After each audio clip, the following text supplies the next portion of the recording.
What is up, XRP community? Welcome back to another best clips highlight video of relevant information surrounding XRP and Ripple. If you want to support the channel and give me some positive feedback, hit that like button. It's free and it does wonders for the channel. Hope you enjoy the clips. God bless you all. Until next time. We think about it is XRP Ledger is really this open source, open ledger platform that you can build a lot of different verticals on top of.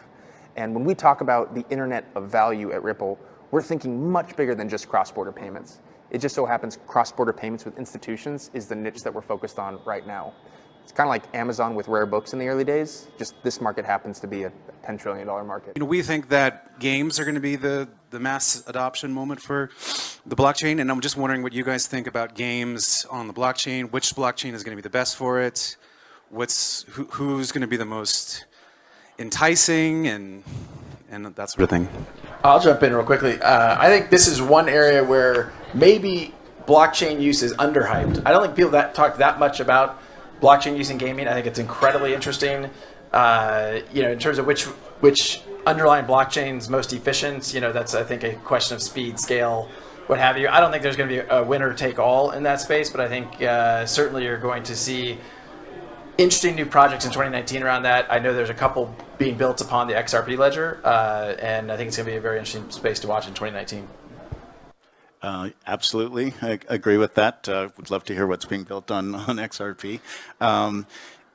Create, where we have thousands of bank accounts around the world and the ability to pre-position cash. So, the partnership really gives us a chance to speed this up, and really gives them a chance to put real-time, meaningful value into the network and online, and get that liquidity through the system. And I think it's going to show that from a platform perspective, XRapid and XRP as an asset is the absolute right one to use for the settlement purposes. And it should, I would think, if done well, it's going to enable others to want to jump on board and participate as well, because I think it's a little bit of the chicken and the egg.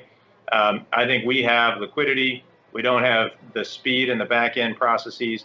They have, the speed, but not the liquidity. I think it's a perfect marriage, and I think it's going to be a great opportunity to show the world what we can do together. Well, I think in the context of, is XRP centralized or decentralized? It is very clearly decentralized. I, as CEO of the company, can't control the XRP ledger. I can't change a transaction. The irony of this is, as the XRP ledger has become more decentralized, Bitcoin and Ethereum have become more centralized. Obviously, lots of people are aware of the 51% attacks. You now have 3 miners in China that can control the Bitcoin blockchain.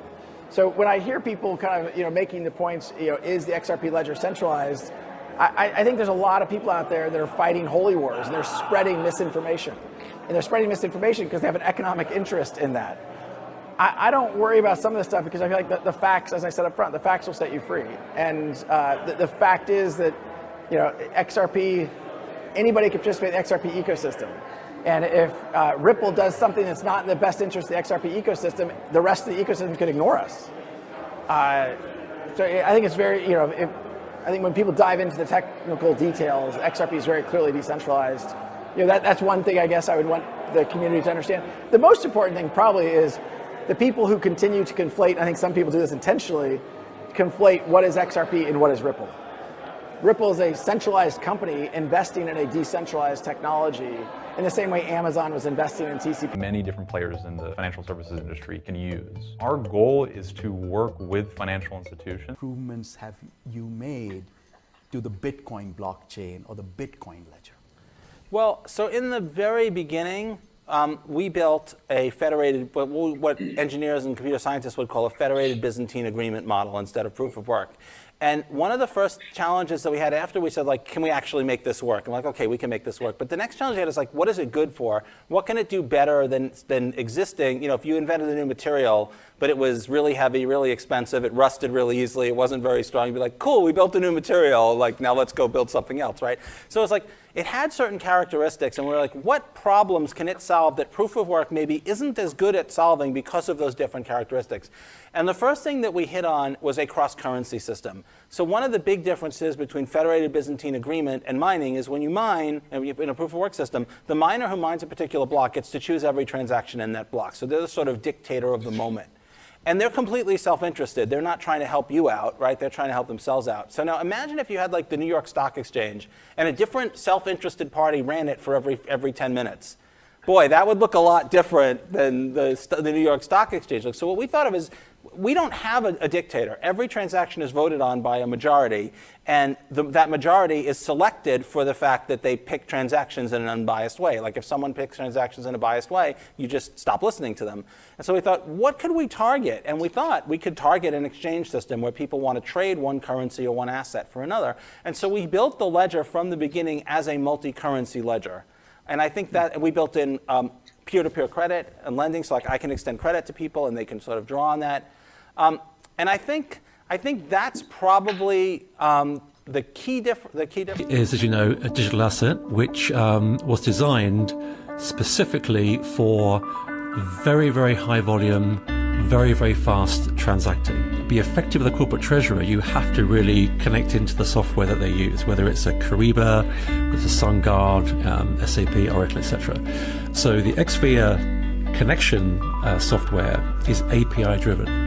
So the idea is that we can embed this technology within tried and tested ERP, as in like the SAPs of this world, or Treasury workstations, or any app that's developed by a software provider, let's say a PSD2 benefiting software provider or a bank, to serve the corporate treasurer.